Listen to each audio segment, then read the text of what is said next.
We're Okay. good. Okay.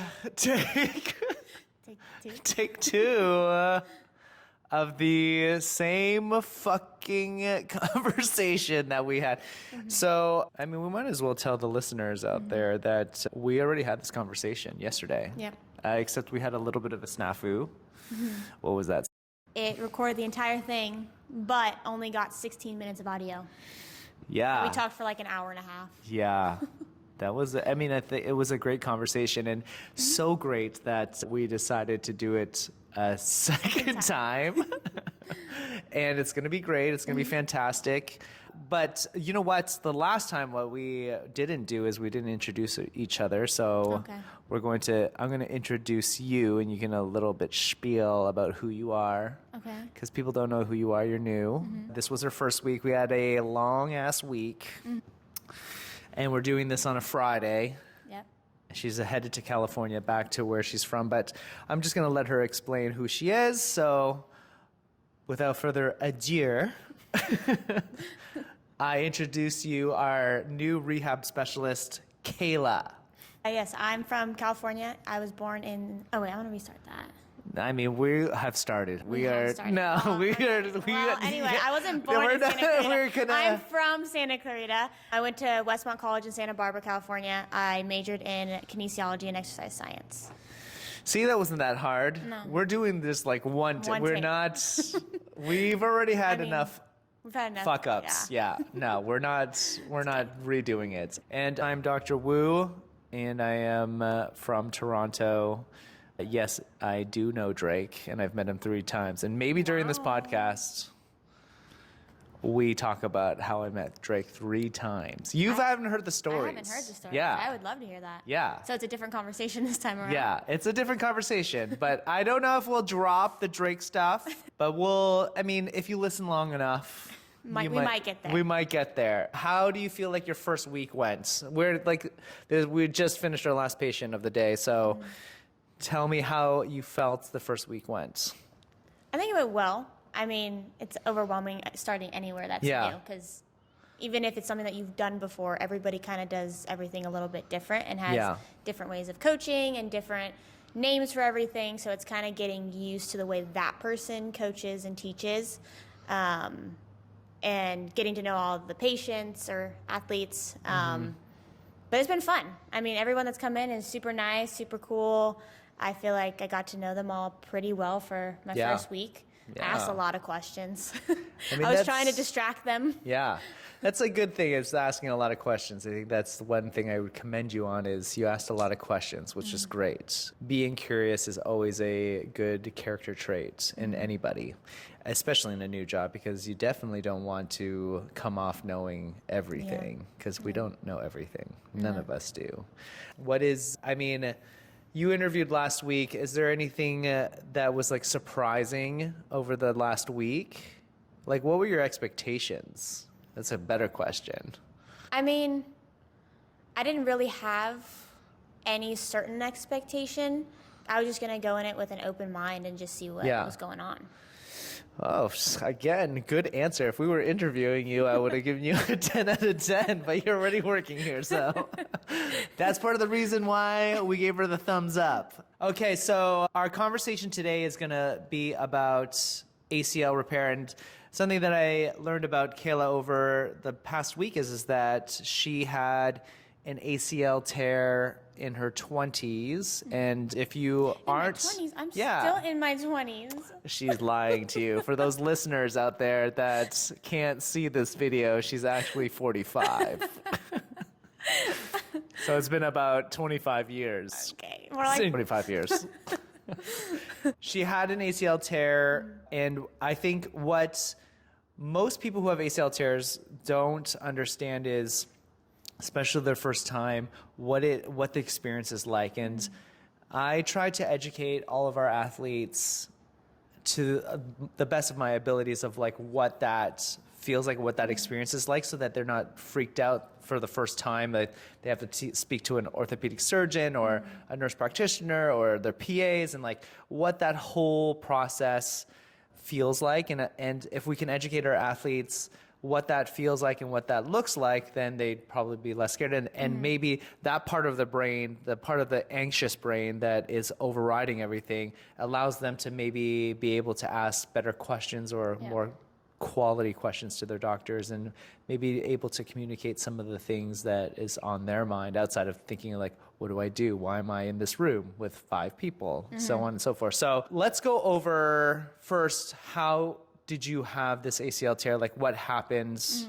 Take me back to the day. So it was 5 years ago. I was playing soccer in junior college. It was our spring season, and we were at practice. It was non-contact. We were doing a drill where my teammate was giving me a through ball. I had to take a shot. Our keeper was coming at me pretty aggressively, and I didn't want to hit her. So I went to turn, and it was a rainy day. So as I went to turn, I slipped. I went this way when he went the other. I came down. I didn't hear a pop. There was no pain. All I knew is that something was wrong. And this is her left knee, My right? left knee, yeah.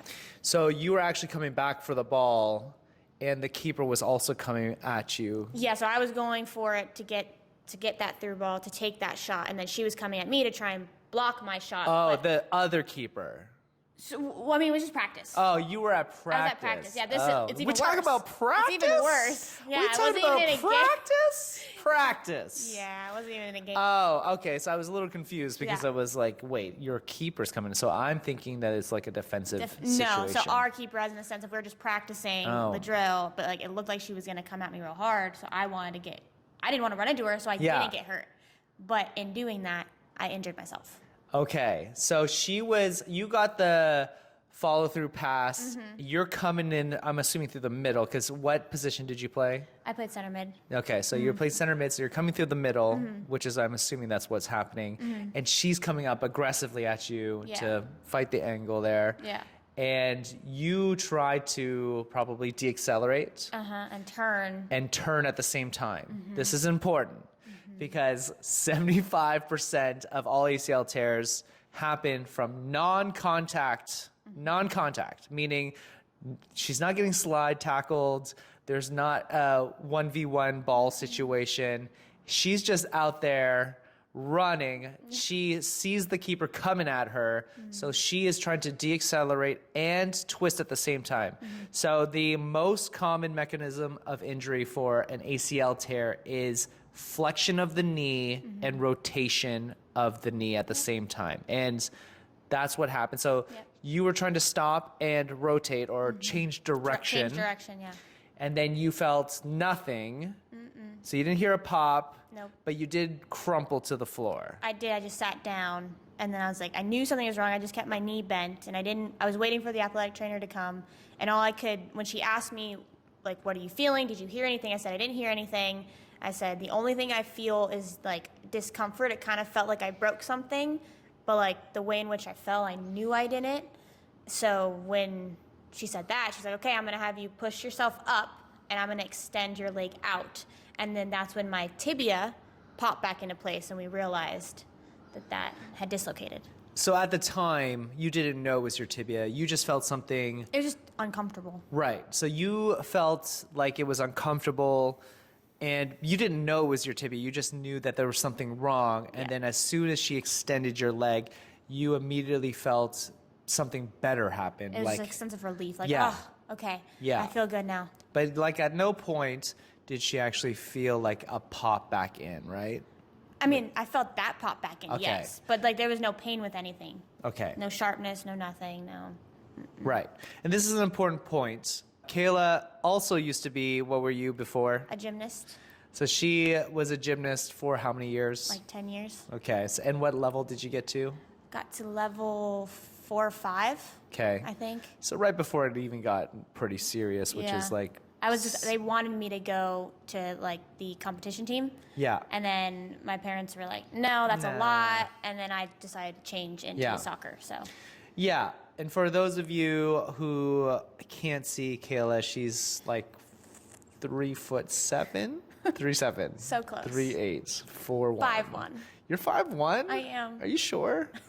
That's what you put. Okay, that's what you put on your driver's license. But No. like, how tall are you actually? I actually am 5'1". I know it doesn't seem like it. We're going to. He can measure me. We're gonna measure you later after the recording. She is like your typical gymnast. So, and I noticed this, which is like this part of my brain never stops, which is I'm always evaluating people moving and how they move through the world. And I already noticed that you had a fairly noticeable anterior pelvic tilt, which is all gymnasts have this, which is they like overextend their lumbar spine.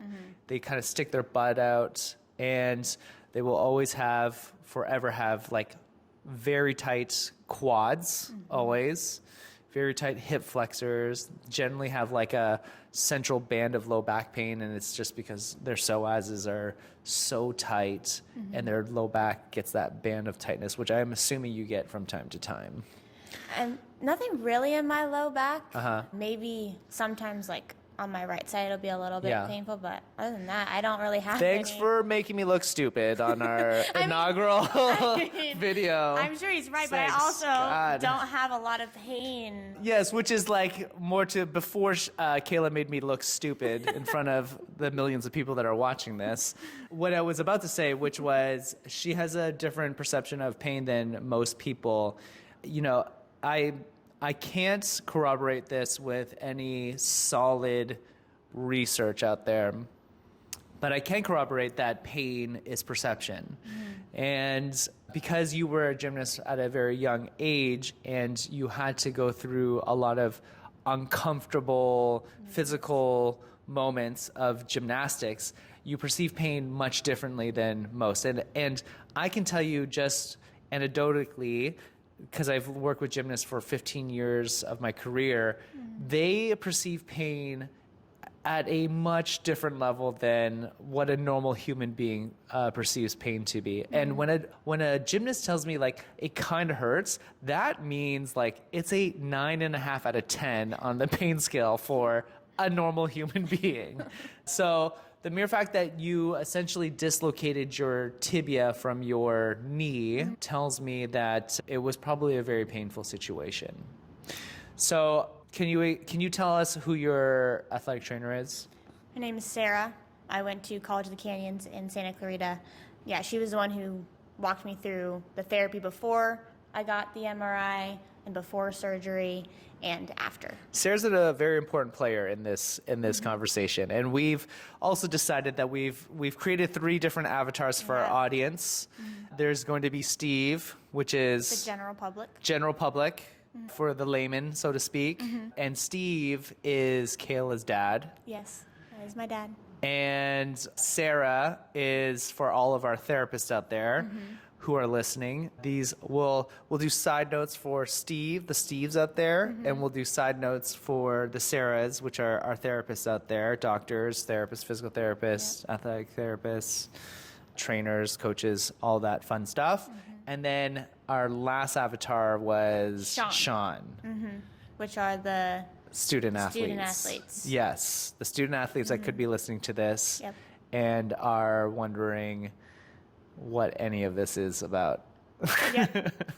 We'll casually enter Sean language in there every once in a while, like Riz. Oh, okay. He might. I'm gonna work that in. I'm gonna work. I don't know how, but I will work in Riz into the conversation at some point in time. If Joe is watching this, he will not like this. Joe would be embarrassed for me. Joe asked me to never, ever utter that sentence ever again. But here we are. You know what? I'm going to keep grinding through. I'm going to keep on grinding through.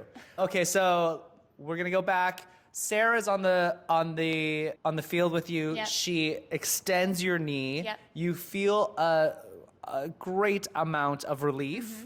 And do you walk off in your own accord? Do you get carted off? They cart me off. I think it was her and then one of my team or my coach both lifted me up, and like I was walking with my leg that obviously wasn't injured. Right leg. Onto the and then they drove me back up to the athletic training room.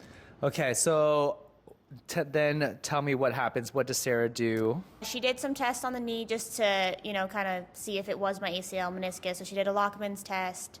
She did all kinds of other tests, but found nothing with those. Typically, they'll do those tests to find whether there's elasticity in the joint or anything.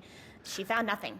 So as an aside, Steve, what happened was a Lockman's test is when you pull the tibia towards you and you keep the femur down onto the ground, and what you're trying to see is if you can create what we call a anterior translation or anterior shift of the knee. The ACL attaches to the bottom of the tibia and to the very backside of the femur and across. And what it does is it stops the tibia from moving forward on the knee.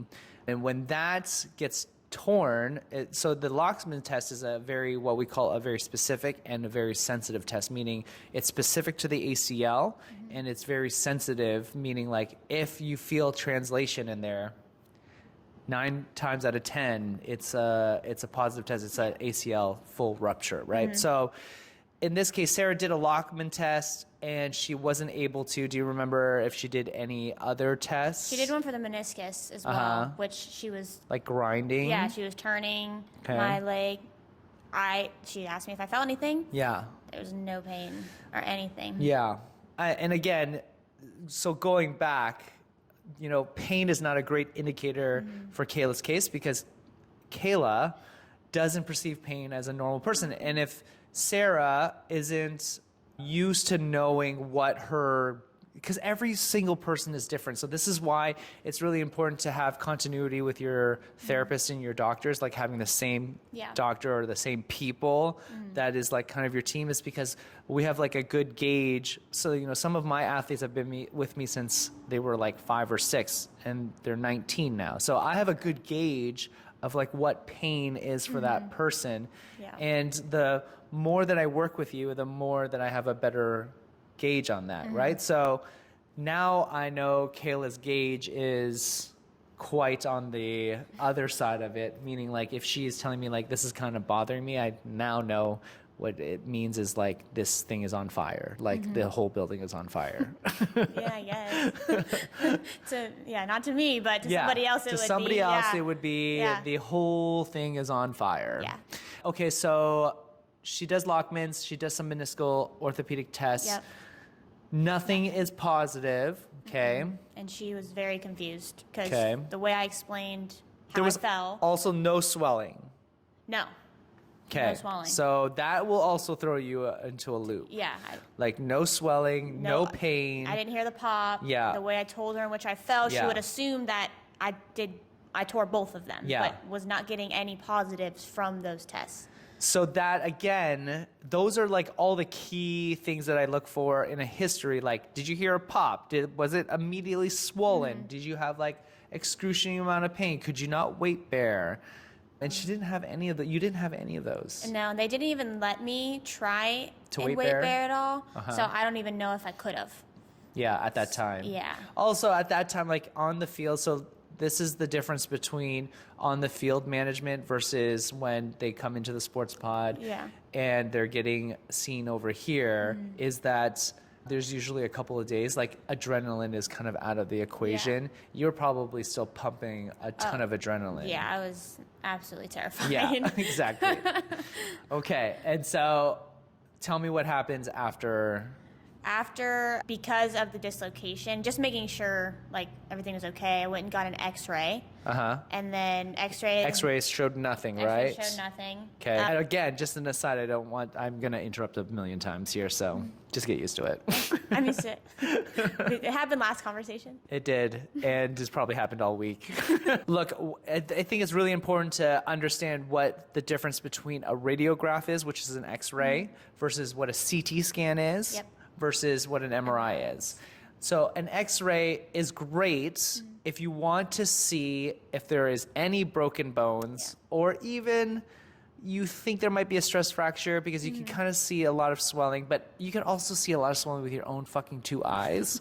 So it's not really great to, if you need an X-ray to see swelling, you might be in the wrong profession. Observation might not be your strong point. I'm not the one who said to go to that. I don't know who sent me there, but I did not. So this is what I have found in common is like if you're doing an insurance thing, the first thing that insurance is going to require you to do is an x-ray before they allow you to do anything else. So then that's why, because we were going through the insurance and the Yes. school was paying for Right. everything that was happening because Right. it happened on campus. And because we're a cash practice, we're not an insurance practice, we generally cut all the useless shit that happens in insurance because it's so, like, what insurance does is, like, they're just trying to cross all their T's and dot all their I's, and they want to make sure for sure that it's, like, not a meniscal tear or it's not an ACL tear. So the lowest hanging fruit would be a broken femur or a broken tibia, but it wasn't, and nothing came up. It was completely negative. Yeah. It would never show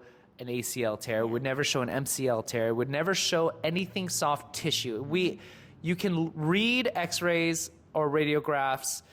You can read some soft tissue, but it's not minimal. It's very minimal. It's very not accurate. And I wouldn't go into that. Now, in a CT scan, you're getting a little bit more definition on soft tissue and ligaments and tendons. Yeah. But the gold standard, and generally, I would use a CT scan if I knew pretty much for sure that there was a tear in there and I didn't necessarily need an MRI, or if I knew for sure there was a stress fracture or a fracture in there. Yeah. And even that is not most sensitive. For a stress fracture, I would do a bone density scan because that would tell me immediately there is a stress fracture in that region. And an MRI is honestly the gold standard. Yeah. So I would have, if you were under my care, MRI. I would have gotten you an MRI immediately. Yeah. Okay, so you did the x-ray. What happened after? Nothing came up. So then we tried to get an MRI, but because of all the stupid insurance stuff, it was taking forever. Took about 2 to 3 months for me to actually get the MRI. So within that time, Sarah, she did rehab. We did prehab. So we did that for those 2 months, got me strong enough to come out of surgery. That's excellent decision. So you kind of got saved by insurance because doing the prehab first makes your rehab on the back end so much easier. Yeah. Tell me, what did Sarah do for that prehab? We focused a lot on range of motion because I was really, really stuck at I think my knee was at 45 degrees or something like that. Yeah. I just could not get into flexion. I could not get into extension. Again, it wasn't painful, but just could not do it. And I tried, so she had to passively do it, and then I would actively try to get myself into both of those range of motion. Now that you're a therapist now, do you feel like you had a hard end feel or terminal end feel at any of that extension or flexion? Did you feel like there was any kind of sponginess to the end? No. It was a hard block. It was a hard block. There was no sponge. It literally felt like I was trying. Yeah. Like a wall. Literally like a wall. And was there any pain associated with the end range extension, end range flexion for you? It wasn't necessarily painful. I would just say it was an annoying achiness. And would that achiness last for a long period of time? While I was doing sitting in extension, or while she was or when she was pushing on me, or whether it was extension or flexion, yes, it would last during that whole time. And then when she'd end it, it would kind of start to go away after a little bit. But it was just really just an achy, annoying feeling. Yeah. More than anything. Okay. And so we didn't get a lot of range of motion work done in those 2 months. We got a lot. I mean, she worked on that real hard. How did she get the range of motion low? What were you guys exactly doing? So for extension, I would sit up on the table and she bolstered up with a foam roller. Right. And then she would first she would passively push my knee into extension and she would hold it. And then after that, she would then measure where I was at. And then after that, we would then leave my leg there and we put a 5-pound ankle weight on my knee and let it sit there and just kind of let it sink towards the table. Right. And then after she measured again, trying to get me into that full extension. How long did you ever get full extension? We did. Oh, okay. Yeah. That's great. It was a lot. It was flexion that we had a problem with. Flexion was both were. But you ended up getting terminal extension in your knee first. We did, yeah. Was that first? Yes. And then flexion was just never there. That was just the most difficult to get. It just did not want to go. What else did you guys do for prehab? Well, we did flexion. So she would passively push me into it, and then I would take a towel, put it under my heel, and I'd pull it in and do that. We did leg raises. I think we did some squats, maybe. Did some just body weight squats. Just body weight squats, yeah. Trying to remember. We did some like sideline clams. Yeah. Stuff like that. So you did some hip stuff. So did some hip stuff. But outside of that, we did, remember you telling me you did Russian stem. We did that, yes. We did do that. So Russian stem, Steve and Sean out there. I think it's called an IFC, interferential current. It's a machine where they put sticky pads on her quad and they add Russian stem. So a Russian stem is just denotion of a higher frequency with a little bit more oomph in it. And what we're trying to do, or what they're trying to do in IFC Russian stem, is to turn on the quad, which she could not do. So one of the things that's really important to note is once you have an injury like that, for the first couple of days, generally, you're not going to want to move it. And it's mostly a self-preservation mechanism, meaning that your body knows that it's injured and it doesn't want to move it. You can mentally get through that, and it's really important that you do, because you really, on the back end, you will have the surgery, and she'll tell you this. She will confirm. Kayla will confirm this. You do not want to move that leg. Like, you don't think that that's your leg after surgery. No. It is a Frankenstein leg. And so, one of the things that we do at the Sports Pod very early is we try to make our athletes understand that this is the mind-body connection, meaning like we are trying to turn on your quad, turn on your hamstring, make sure that you understand what terminal end flexion is and terminal end extension is, because you are not going to want to do that when you have the surgery. It's going to be so hard to get you to that place. But if I've already grooved the pattern a lot before surgery, it will come back to you quite quickly. Yeah. And sounds like Sarah did a good job of making sure that you guys were grooving that pattern. And we started right away. Yeah. And I was willing to, because I wanted to do everything that she said. Right. The way that she said to do it. Right. I wanted to listen to her because I knew she knew what she was talking about. Right. Compared to me. Yeah. At the time. Yeah. 20 years ago. Yes. So you guys did that. Was there any weightlifting? Not that I can really remember. I mean, the main things I remember are the stuff that we did on the table and the range of motion, and it might just be because that was just the hardest part. Yeah. I know we did the squats for sure, the body weight ones, holding on to the table, just trying to make sure that I'm still using that side. Right. When we did the stem, she put a towel under my leg, and I'd have to squeeze my quad and push down into it. I'm sure we probably did. I just can't remember. I'm remembering the main things that were most difficult for me. But I mean, Sarah, you're going to be listening to this because I'm assuming Kayla will send you this link. You can comment below on what I'm sure she had all the right stuff. Yeah, Kayla is giving you permission right now. Kayla, do you give permission? I give her permission.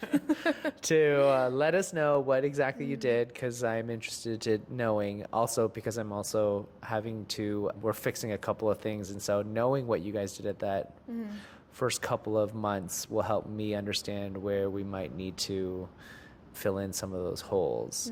So you guys did the prehab. Let's fast forward to the surgery. So the day of, it was at, I think, like 10 a.m., 11 a.m. We get there and... Well, before that, they tell you what? Oh, they tell you not to drink or eat anything 12 hours This is for Sean. now. Yes. We're talking to Okay. Sean out Okay, there. yes. So Our little Sean. student athletes. Yes, if this were to happen, they tell you 12 to 24 hours that you can't eat or drink anything. So Did you have a consult? Wait, even before that, did we have a consult with the an surgeon? ortho, the Yeah. surgeon? Okay, tell us what that was like. I mean, the first one that I had when I finally got to him and he kind of got to see it, he wasn't also sure what was going on. He did all the same stuff. Yeah. And then he was like, okay, I'm going to push an MRI through quickly because he knew I had been waiting for so long. Yeah. Because he was like, I don't know what's going on. And by that point, it had started to swell.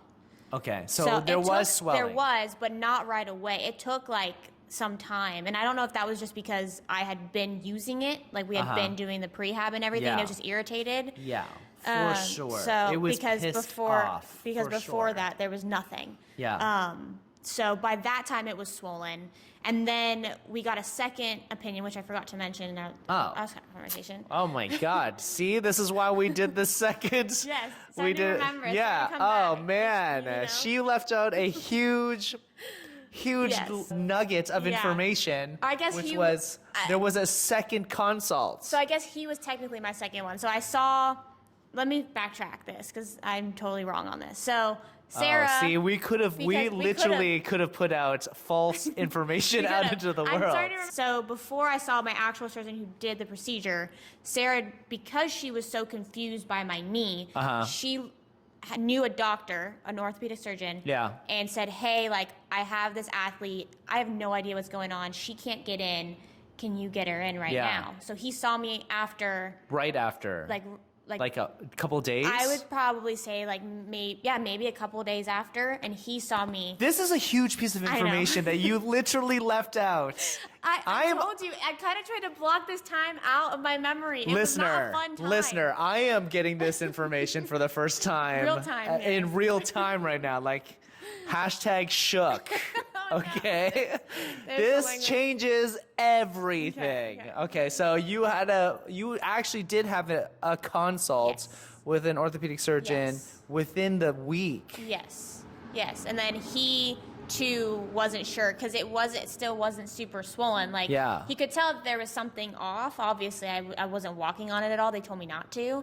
And so he said that I needed an MRI. So we were still waiting, and then finally got to the surgeon. The second surgeon. Yes, and he's the one who was my actual doctor for it, or surgeon for it. Why did the MRI in the first, the other ortho, the first ortho didn't, he pushed an MRI, didn't he? Or he wrote you a script for it? Or no, he didn't. He just saw me because he didn't take my insurance. He was just willing to see me because he knew Sarah. That's this nice. the other one, I was waiting to see him because it was under my insurance. Okay. So she knew him, so it was a relationship thing where he was like, I got you, girl, I'll see her. Sarah pulling the strings. Yeah. High five. So he was just doing a quick examination. So this was 3 very seasoned doctors or 3 therapists that absolutely had no idea. So this would have thrown anybody for a loop. Yeah, I mean, Sarah literally said that day, she's like, I have worked with so many knees. You are the one that I cannot figure out. And she was like, you could tell by her face that she was just so irritated by that. Right. She's like, how did I get stumped by you? Like, what? Yeah. I mean, look, again, you didn't have all the normal markers of an ACL tear. Okay, so your consult with the ortho, he does the orthopedic test. So he's touching your knee, he's trying to jam on it. He's really trying to make it hurt, honestly. That's normal because he's trying to see whether or not you have an ACL tear. He is confused. He doesn't know. He's like, it could be either way. Let's make sure that we do this. So he orders an MRI. It's a non-contrast MRI, so we don't need an arthrogram in there. You can tell right away in the ACL tear, if there's an ACL tear from an MRI. Okay, so you go to the MRI. How was your MRI experience? That I was actually really scared about because I just don't like going to the doctor. So and I'm a very anxious person, so when I went, I was terrified. What were you terrified about? What was the scary thing? I don't going know. into the tube, getting getting just being like kind of claustrophobic in there, and just like, but it was only my waist down. So I was like, oh, okay, this is fine. So your imagination was worse than reality. Exactly. Okay, go on.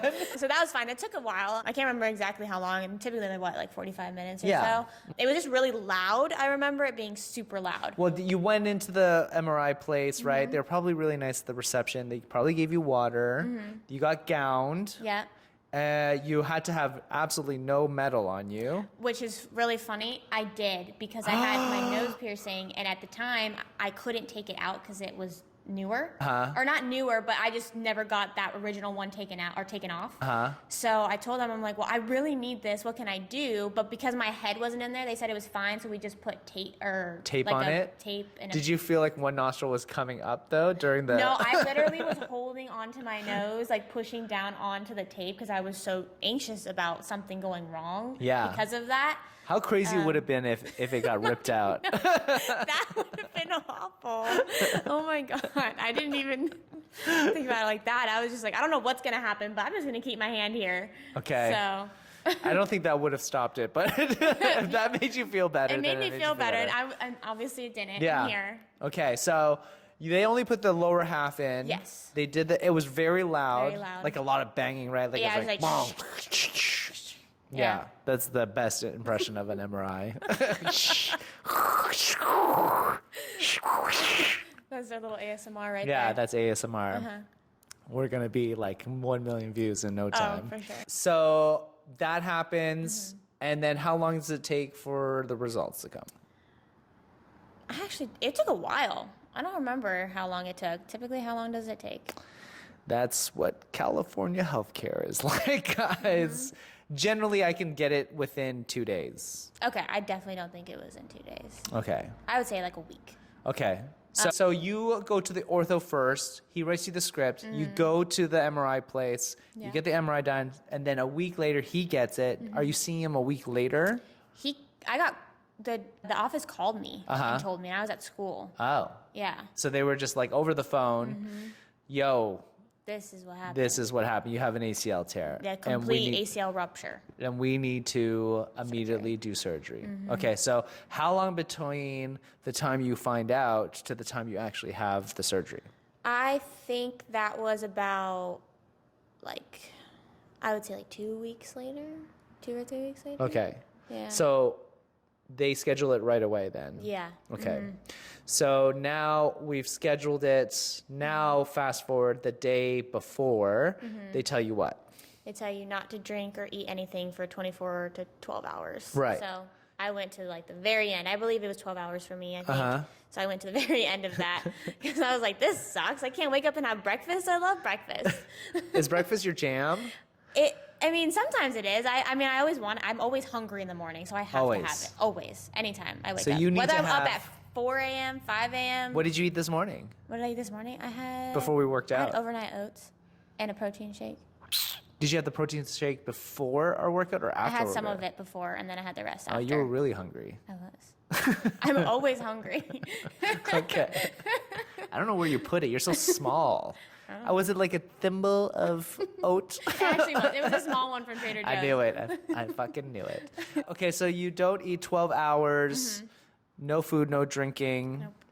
That's because they don't want you to puke or poop everywhere on the surgery. That makes sense. Yeah, makes sense. I wouldn't want that to happen either. That's embarrassing.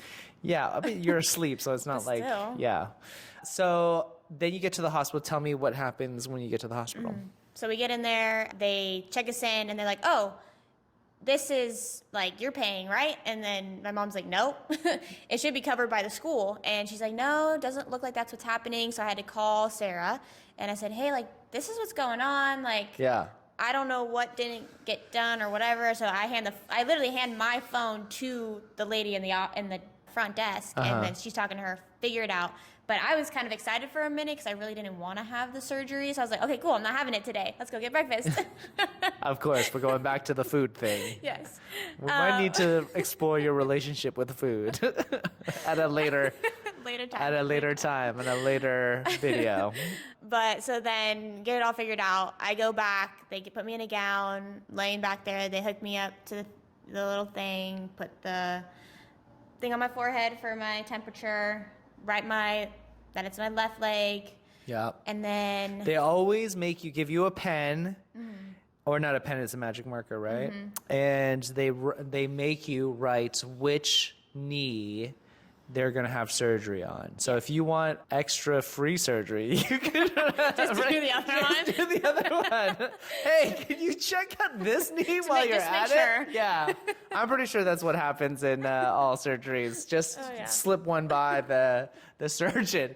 So they always make you circle, or at least write down, like, hey, did they make you initial, or like it was left knee initial. Yes. KB. Okay. So you did that, and then, you were gowned, right? Yeah. And you had all the measurement stuff on. You write that down, and then I'm assuming they wheel you into a room. Not right away. I was actually sitting there for a while. I don't remember how long, but there was... In the prep room. In the prep room, I was sitting. And it wasn't just me in a prep room. It was, like, with other people, and there was, like, curtains that were separating us. Yeah. So. Were you super anxious at that time? I bet you were. So anxious. It's like, when's the doctor coming? When am I going to get wheeled in? I mean, he came in and talked to me for a second, and... Do you remember what he said? I think No, I don't, but I remember what I had said. I had asked him, like, how long after am I going to be able to walk? Because I knew it was, like, around 2 days later I'd be able to start walking and I'd get the brace. Yeah. So I was just making it clear on that. And then he might have told me that, like, I think that's when he had told me that I'll either do the patellar tendon, the hamstring, or the cadaver. But he didn't tell me which one I was getting. He said they were going to go in and then they're going to just pick one. So that's the first time that he even mentions which I think so, or which graft he's going to do. I mean, he might have mentioned, like, the types when I went in originally. But I think that time is when he said, like, he didn't even give me this is one that we're picking. So I'd like to also take a side note here for the Steves and the Seans out there, and even Sarah. That's kind of irregular. In my experience, it's quite irregular that usually they will explain to you in the consults, but I guess because they just told you over the phone, like, you have a ruptured ACL, usually you have an appointment for that. Like, they usually tell you, look, we have some shitty news for you. It is a ruptured ACL. This is the strategy that we are going to do. We're going to do and this is partial to each surgeon. Each surgeon likes to do a certain type of surgery.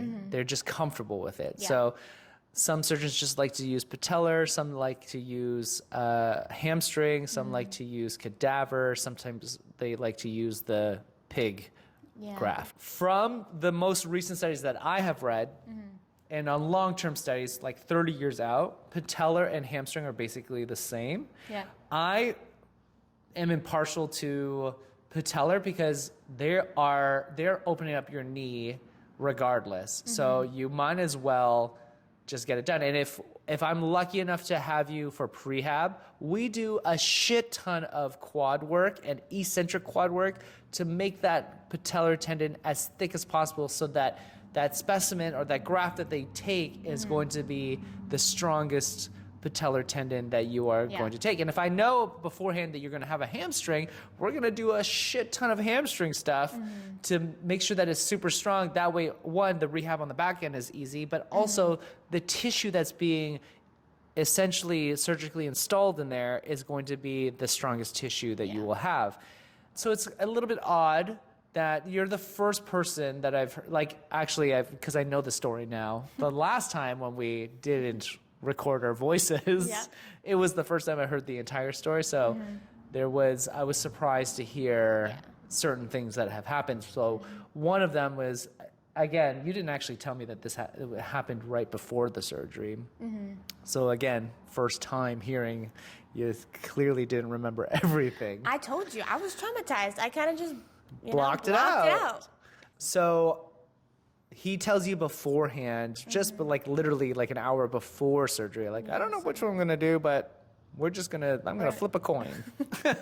I think, basically just whatever one was going to work with my knee, I guess. Okay. So then what happened? So he leaves. And then I started getting really anxious. So then they allowed my mom to come back there because my mom was with me, and then my boyfriend at the time was with me. What was his name again? Remember? Robbie. Robbie. Yeah. Robbie. Robbie stayed with her for an entire week. He did. It's a good boyfriend. Yeah. Okay, go on. So they let my mom come back there. It kind of calms me down. And then time for surgery. So they start wheeling me back there. And this is my first surgery. So, again, super anxious person. Yeah. Super terrified. Don't like being at the doctor. Don't like anything related to that. Start wheeling me back, and I start just freaking out. I start getting a panic attack. Yeah. And they put me into the room. And the last thing I remember, and, like, who knows if this is even what actually happened. It might just be, I don't know. But I just felt like all I can remember saying is, it smells really bad in here. I feel like I'm going to throw up. And they hand me some kind of dish, and then I'm turned over to my side on a bed, and then I'm out. This is the infamous pass out dish. Because I don't know any anesthesiologist that just fucking hands you a fucking bowl and then all of a sudden you're fucking out for the surgery. Like, so that is. like, it might have not happened. And, like, that's just my traumatized brain. Right. I mean, look, as we are doing this the second time and she's left out crucial details of this entire process, now I'm more inclined to be a little bit skeptical of the anesthesiologist handing her a fucking dish and then she just passes out for some reason. Like, this is exactly how she explained it the first time, which was she was freaking out. She gets into the OR and somebody hands her a dish and then she doesn't remember anything outside of that. Like, she wakes up I was gone. post-surgery. Yeah. Okay, so let me just clear some of this stuff up because, Sean, this is not the normal. That's not normal. Okay, so what generally happens is an anesthesiologist or the nurse anesthesiologist, depending on which state and place, there's nurse anesthetists out there. They'll come and talk to you. They're going to calm you down. They're going to say, we are going to put a sedative in you. And they'll generally you have a port somewhere, so, like, meaning they had already inserted either a port into your arm in your vein or maybe in your hand. Yeah. And they would have done this much beforehand, or they might actually do it right in the OR. No, I'm pretty sure I had it there, but, like, I wasn't, like, falling asleep, though. That's the thing. So that's why. Well, you don't fall asleep. So no, I know then again, that, God, but, like, just like. Are you sure you had the surgery? Like, I mean, I told you again. I was so traumatized that, like, all of this could be so wrong. Yeah, look, I wish we had an anesthesiologist here to kind of confirm this. I mean, I believe you. Like, everything that you're saying is probably what happened, and my brain just didn't correlate that is what actually happened. Well, we'll reference. You know, I have a friend that is anesthesiologist, Dr. McClure. We'll ask him. We'll get him to comment on what generally happens right before a surgery. But generally what will happen is that they'll talk to you. They'll insert. You're already in the port. You probably have an IV bag. They'll put the sedative in the IV bag. They'll say either like, oh, they'll talk to you, or they'll ask you to count from 100 to 1, and then you get to like 97, and then you just knock the F out. Yeah, I did not count. I did not get to 97. I remember just being out. Yeah, like, here's the dish. It's odd, okay? I'm just saying, it's an odd. It sounds odd. It's an odd situation. It's a weird. Odd. Yeah, again, Dr. McClure, when you have a chance, please comment below what actually happens there. Yeah. Okay, so fast forward. Okay. You wake up. So generally, you get in there at 11. They probably did the surgery around like 1. Would you say you probably were waiting for an hour or 2? Yeah, probably. I mean, I think the surgery took an hour and a half. So now we're around like 3 o'clock. And then you probably wake up around 3:30-ish. Yeah. Again, the anesthesiologist will generally time it. Yeah. They have a good idea of that. Again, Dr. McClure, if you want to jam in here on the comment section, go right ahead. So what happens when you wake up? I actually have a video of it, but I woke up and the first thing that I said, which what I remember from the video, is that my throat hurt because I had the tube down the throat during the surgery.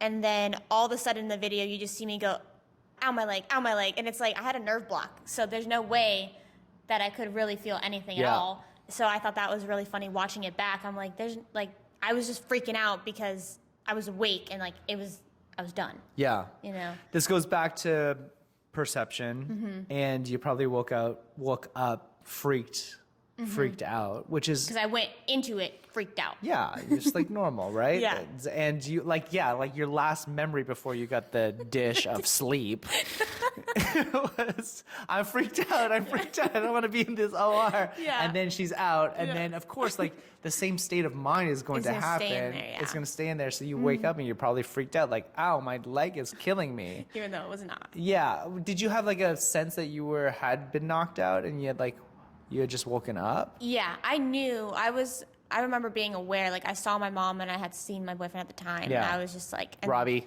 Yes. Robbie. Good old Robbie. Staying by your side the entire time. Yes, he was. But yeah, so, and then after that, they took me out on a wheelchair. Yeah. Put me in the back seat. Well, how much longer were you, once you woke up, how much longer were you at the hospital for? They gave me some water, kind of sat there, let me kind of wake up for a little bit. So I would say maybe 20 minutes. Okay. 20, 30 minutes. Yeah. Wasn't too much longer, I don't Okay. think. So it was like fairly quick. You woke up and they were like, okay, we need this You're hospital getting out. bed. Like, you gotta get out of here. Well, actually, we forgot a part. Of course we forgot a part. We forgot a part. Was this before or after the sleep dish? After. It's when I woke Okay. up. So after I was coherent enough to understand what was going on, they had told me that not only did I, like what I already knew was that I ruptured my ACL, and I also tore my meniscus, which it didn't show in the MRI. Yes, that does happen often, and that's actually more common than not. And that's part of the reason why orthopedic surgeons don't always trust Yeah. the imaging. And it's true, like imaging doesn't always tell you the full story. So when a surgeon does say we'd like to do exploratory surgery, Yeah. meaning like they just kind of want to go in there See and what's put a going on. camera and do it arthroscopically.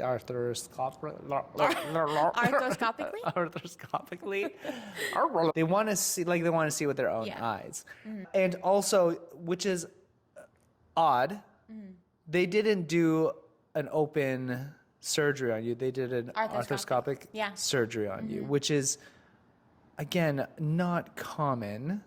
It's not a common surgery. Generally, what they'll do is they'll cut you open, open up the entire knee, see what's going on. So, No, from the beginning, I knew I was getting arthroscopically, they told me. yeah. So. You're like the first, and so they tell you there's a meniscus tear, and they tell you what kind of graft to give you. Yes. Yeah, they told me Which that it is? was a cadaver. Yeah. And then going from knowing before surgery that, oh yeah, you're going to be able to walk 2 days later, and I was going to have the brace and everything, to then being told, oh no, you can't walk for 6 weeks, no weight bearing, you're on Yeah. crutches. And it was summertime and I was 20. So. Yeah. And her favorite move is the Sandlot. So she she wanted to go to the community pool Oh yeah. for squints. For sure. You definitely had a squints in your life. Maybe Robbie was a squints. I don't know. Was Robbie a squints? No. He was much better looking than a squints. Squints was quite good looking. Look, there's a lot to unpack there. One, I don't love cadaver grafts, and they have a higher rate of failure than the other grafts. And this is Because it's not my body. Yeah. Yeah, it's not your body, and this has been documented and researched quite some bit. So I'm sure he had his reasons as to why he did it. I mean, I was told that it was my patellar tendon and my hamstring were just too small. Because I have the incision here for the hamstring. Yeah. They just didn't use it. Okay, So they tried and then realized that they couldn't. Also interesting is that they were going to take the graft from the distal portion of your hamstring. Yes. And if I'm incorrect here, an orthopedic surgeon should correct me, but generally they go high they come up here. Well, that's what I thought, but so then what would this be over here? I have a scar right here. So Kayla's just making stuff up now. Maybe. Okay, so she's just making inference. This is what we call an inference. She saw a hole in the back of her knee, and she was like, that's definitely where they would have looked for my hamstring. I don't know. Yeah, generally they take the tendon from the semimembranosus or semitendinosus because they have a thick, that's a thick tendon. They would never take it from the distal portion where the knee is. So then what was this for? That was probably the suction hole. Like they generally put 3 holes in. Like the one hole is for the tool, so the other hole is the camera, and then the other hole is suction. Got it. Because I have one right here, and that makes sense. That's 3. the third one, and then there's one line right here where they actually did it. Yeah. That makes there sense. you go. Oh my gosh. So for Sean out there, that's not where they look. They don't just like, open you up and they're like, okay, which tendon are we gonna take in here? I don't know. I didn't know what that one was for. It didn't make sense, and no one explained it to me. Well, now you're we got explained. It. 5 years later. And again, if there's a doctor out there or a surgeon out there that wants to correct me, I'm more than happy for you to correct me. It's not for me. I would love to be corrected. It's more for the Seans and the Steves out there. So yeah, more to say is that I would again, every individual and human being is different, and every doctor is going to have, like I said, the way that they want to do it. Yeah. But for the most part, in research, patella and hamstring are generally the best.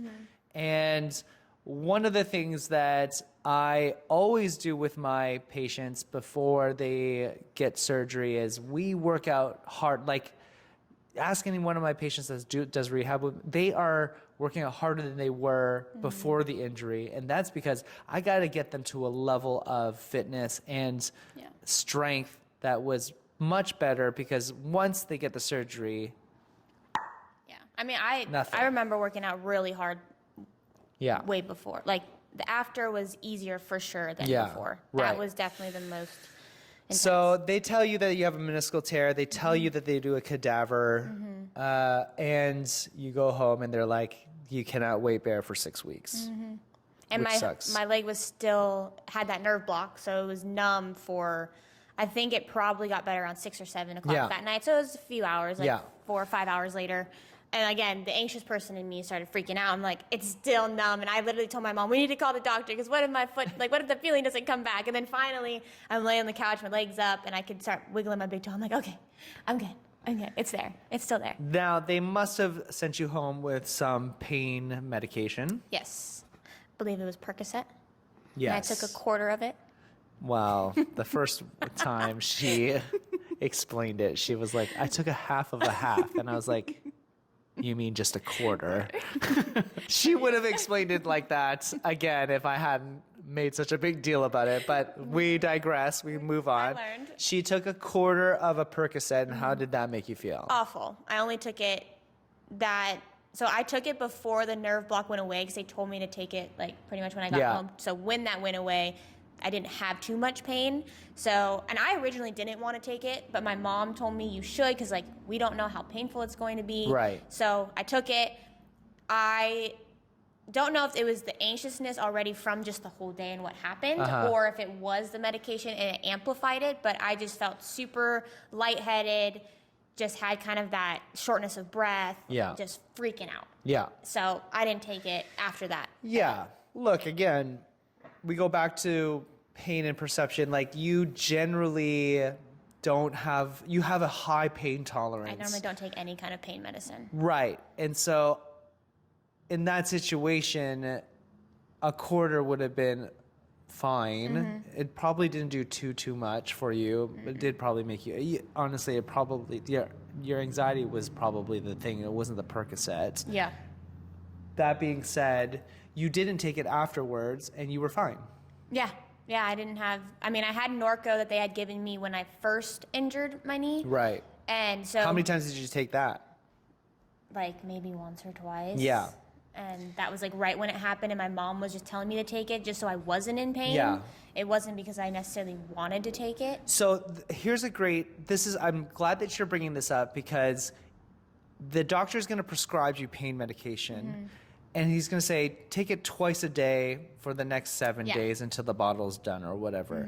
However, this is very independent of every single human being, because you might not need, it's only to regulate pain or maintain a certain level of comfort. Yeah. So that but it's not it's not actually healing anything. It's not creating anything. It's just helping you get through the pain. Yes.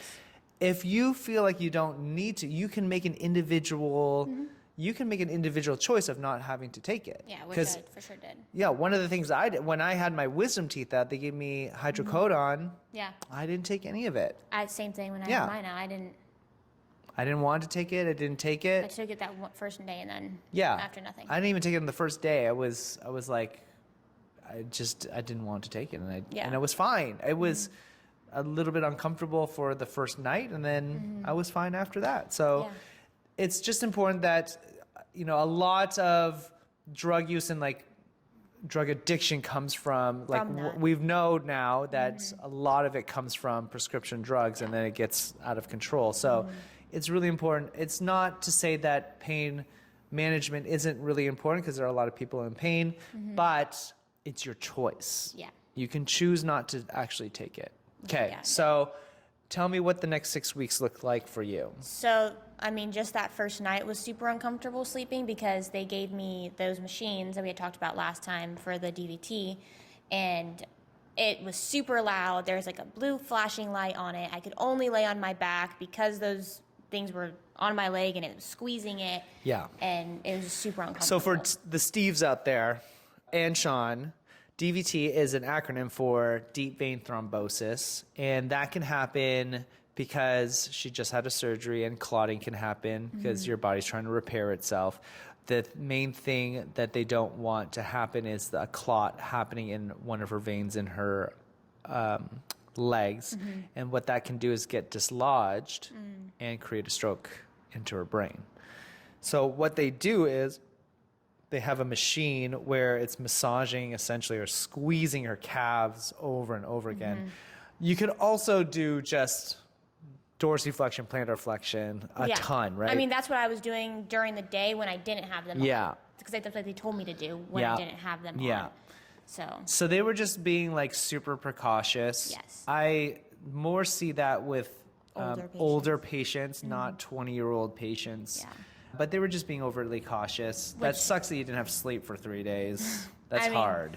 Yeah, which I think also having that machine on me and then knowing about the whole blood clot thing was also something that made me anxious. Yeah. Because I'm sitting there thinking, like, what if I die in my sleep because of that? All of the things were running through my head of what could possibly happen because I just had this surgery. Right. Okay, so you didn't do anything much. You didn't do much, or did Sarah do a bunch of stuff with you during this, like in the 6 weeks? We did a lot. Yeah, I was there like every day for like a long time. Okay. What did you guys do? We did again. We got into the range of motion stuff, getting me into that extension, getting me into that flexion. I was fine until I could do once I got to being able to do weight bearing stuff is when the knee flexion started to fade.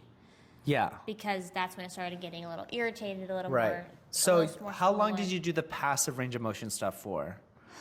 We did that until I left to transfer into my other school. So like 3 months. Yeah. Ish. When did you start weight bearing? After that 6 weeks, when they told me that I could walk. We immediately started with weight bearing stuff. She got me to getting to the point where I could walk and then could jog. Yeah. With the brace on. I had no brace. Okay. No, ever. Ever? You never had a brace? No brace ever. That's also irregular. Generally, which I thought was weird because anyone I've ever seen has always had a brace. So I even asked him. I said, "Do I need a brace?" Like I know I've had several people that I've known. Yeah, that's really weird. And I was not given a brace at all. No brace. No. That's so odd. Even like when you're on crutches and walking around. That one, no. I think if anything, the first day that it happened, or the second day maybe, I was given like one of those straight leg braces. But what I'm saying is like you were essentially bedridden for 6 weeks. Yeah. I didn't just stay in bed. I like went with friends. How much Netflix did you go through? Oh my God, I watched so much Netflix. I watched so many movies. There was The Kissing Booth is a movie that came out during that time. I remember because I was sitting there and I watched it. It was because it's brand new on Netflix. Yeah. Gross. You don't like that movie? It's such a good movie. Who's in that movie? Jacob Elordi and Joey King. Yeah, where are they now? They're doing stuff. Maybe not stuff that you watch because you're older. Yeah, I am old. But so are you. You're 42. Oh, apparently I'm older than him now. Yes. So I don't know what you're talking about. Moving forward. Generally, look, I don't love braces either, but generally they give you a brace. And look, what I tell patients and athletes is the brace is just it's a notifier for the rest of the world to be like, yo, I got something going on. I got something going on with this knee. Can you give me some room? But generally, I'm not a big brace person. Yeah. I'm still surprised that they didn't give you a brace after, especially because they didn't want you to weight bear, and especially because you had a meniscal. Yeah. I would have assumed that they would have braced you for at least 2 weeks. Nope. I don't even take the brace. I don't even tell patients to take braces off until like after the 3rd week. I usually. had nothing. I went to a concert. That was on my really crutches. irresponsible of you. No, listen to this though. I walk up and there's a long line to get into the venue. Yeah. And I didn't do any kind of disability, anything. Right. The guy saw me and he saw my crutches and he was like, oh, here, you don't got to wait in that line. And he let me through. Whoa. Which was really nice. Which concert was this? Niall BTS. Horan. Damn it. No, Niall Horan from One Direction. Who's Oh my Niall God. Horan? Horan. Horan? Yeah. I'm so out of it. Yeah. Are you sure it wasn't Direction. BTS? I'm 100% positive it was not. It's just I don't upsetting. even know any BTS songs. You have zero. We're gonna listen to BTS all day the Okay. next time when we're back. Got it. We'll have BTS maybe inserted into this podcast. I don't know. We'll see. Maybe. Okay, so then you get transferred. So let's talk about a little bit about that. So Sarah, you have to say goodbye to her I did. because you were transferred to a different school. So life happens. She Yep. doesn't stay at the same school. You decide that you don't want to play soccer anymore. Yep. So we can get into a whole conversation about changing your identity from non-collegiate player. I think would be a good. That'd be a good next That's the next conversation, Yeah. like what that's about, because that transition is hard. It's extremely hard. Yeah. For sure. It took me a while to Like, find your new normal. my new normal. Yeah. What did that rehab look like afterwards? yeah, so a lot of the range of motion in the beginning, still kind of the same, trying to get to that extension. From there, we like kind of progressed to me laying off the table, and I had an ankle weight on my ankle, and I would let my leg get into that extension, Right. which was definitely more uncomfortable than what I was doing sitting with it on Right. the foam roller. Uh-huh. And then for flexion, I would lay on the table on my back, and then I would put my foot on the wall with the towel and slide my leg down to get into that flexion. Right. But at what point did you start doing weight training? I honestly can't remember. It was a while. It was a while. It was a while after because, I hadn't been doing anything for so long. So we still did some of Yeah. the stem stuff because it was atrophied so much. Right, that- but you weren't seeing Sarah after you moved schools. So who were you seeing? Nobody. Okay, so this is a huge, we are in the middle of, I wouldn't say I would say maybe in the middle, but I would say we're just at the beginning of rehab. Yeah. And then you change schools, and due to life circumstances, you don't follow up on any more therapy on that knee. No. And it takes you how long to, really actually feel normal after that? Not until last year. Yeah.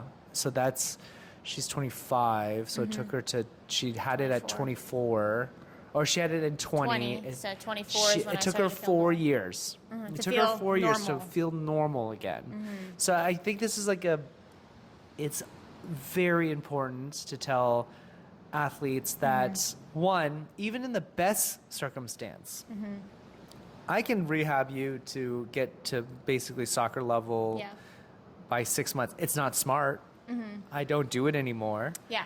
The greatest risk of injuring the greatest risk of ACL is having a previous ACL Yeah. tear. Which is why I stopped playing. Right, which is part of the reason why you stopped playing. Yes. But the second thing is that it doesn't feel normal for a while. And that's normal. That's absolutely normal. Now, 4 years, That's not normal. that's not normal. And that's because Kayla doesn't do the full rehab. It takes about a year. It takes a full year from the day they cut you to the day you should be back. And there's a ton of research that shows out there that a tendon, generally, even an ACL tendon doesn't go back to full normal, but it does get back to a level in which you can play at a high level after a year, a full year. Yeah. And honestly, the older you are, the harder it's going to be. The harder it's going to be, and the longer that should be, because that's like in a best case scenario, you're 16 years old and or 20 years old, and you're active and you're healthy and you have no comorbidities. Yeah. But generally, it takes a long, long time. Get you mentally prepared. Yeah. Like, that's a long time. It's at least a year. So For sure. it's one of the things, and we're going to end this very soon. So one of the things, though, that I've noticed about Kayla over the week, she hadn't even told me that she had an ACL tear. I had noticed, though, that there were markers of imbalances, which is she's quite weak on the left side. She has balance issues on the left side. I can tell that she has strength issues on the left side. We did a partial workout this morning, and we were doing like single leg stuff. And after 90 degrees, she absolutely has no control over her hip or knee. Nope. And these are things that, which we have a ton of ACL patients right now, or athletes right now, which is you're going to get re-injured in the positions that you don't train in, which is always end range, terminal range of motion, meaning like terminal flexion. Flexion means like heel to your butt, and terminal extension, meaning like you're locking out your knee. Those are the most dangerous situations.